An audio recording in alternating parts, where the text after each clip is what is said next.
and overseas candidates. He was able to make it to the level of being shortlisted for an interview. So he was contacted, and he was told he would be interviewed on in the areas of safeguarding of adult vulnerability. So he needs help on how to prepare for this interview. Yeah, this area is very, very common, be it private care home, be it NHS. It is common. So safeguarding of adults is a critical aspect of this job. So you must have to know what it's all about. And yeah, I was able to draft something that I know would be able to help. Okay, so I'm very happy that he was able to make it this far. It's not easy to get to that level of being shortlisted. Yeah, so safeguarding of vulnerable adults, like I said before, is a critical aspect of working in the healthcare sector. So we have to look into, number one, abuse. We have to look into abuse. You have to familiarize yourself with different forms of abuse. You know, we have physical abuse, we have emotional abuse, we have financial abuse, we have neglect, we have all sorts, all kinds of them. So you need to familiarize yourself with types of abuse, and you also need to familiarize yourself with signs of abuse. Are you able to identify an abuse when you see one? Are you able to identify an abuse when you see one? So you have to be able to familiarize yourself with signs of abuse, you know, knowing common signs. When you see something, you know, sign, that is what we see, we suspect, you know, you suspect this person might be abused, you know, someone might be abusing this person. When you see those signs, common signs, would you know? So you have to know about it. And another one, we have to know about reporting procedure, knowing types of abuse, signs of abuse, to recognize them. Now, reporting procedure, when you have recognized an abuse because you know the types, how are you going to report it? Okay, so reporting procedure, you have to understand the correct steps the company or the trust you are applying to, how they report such cases. Okay, who to contact, how to document it, you have to familiarize yourself with that. Now, protecting of individual rights, you also have to be aware of the right of those vulnerable adults. You have to be aware and how to protect them, promote their well-being and their dignity. Now, another one is that we have to be familiarize ourselves with relevant legislations and policies. What does policy say about this? You have to familiarize yourself with the laws and guidelines relating to safeguarding of vulnerable adults in the UK or in the country you are going to, because safeguarding of vulnerable adults, it is the same thing everywhere. So if you learn it now, go to Canada, go to Australia, go to, and it is the same. Okay, so from all these things, I was able to draft like 5 or 6 potential questions they might ask you. Okay, because they told him, we are going to interview you in the area of safeguarding of vulnerable adults.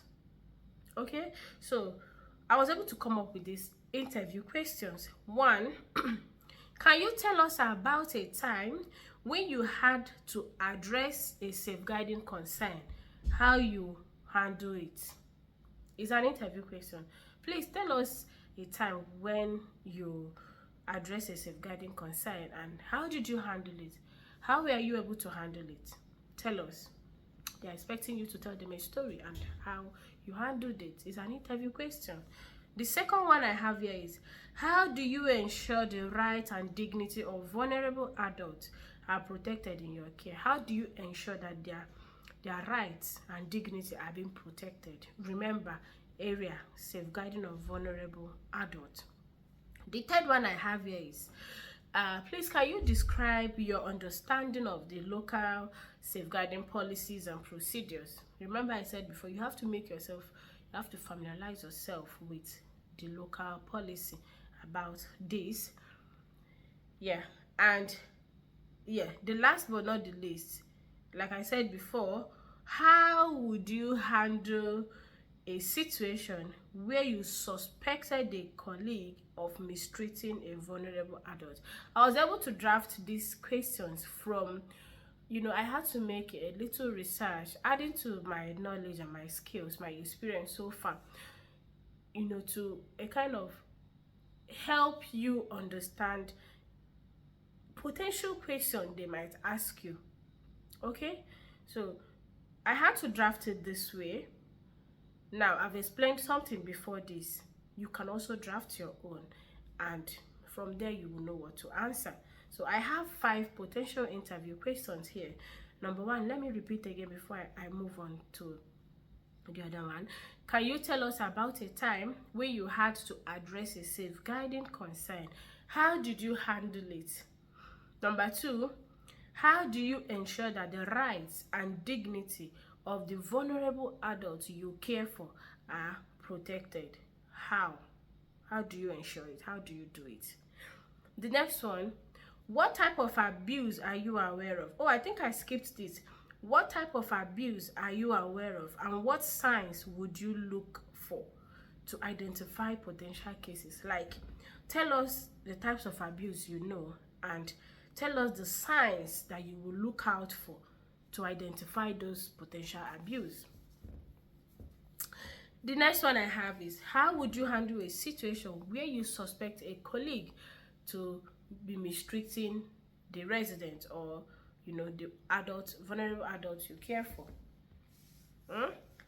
How would you handle that situation?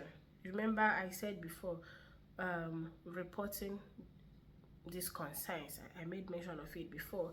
And the next one I have is, can you describe your understanding about your local safeguarding policies and procedures? They might not put the question straight away to you this way, but if you are able to understand what I'm saying now, however, whichever way they put it, you will be able to answer the question.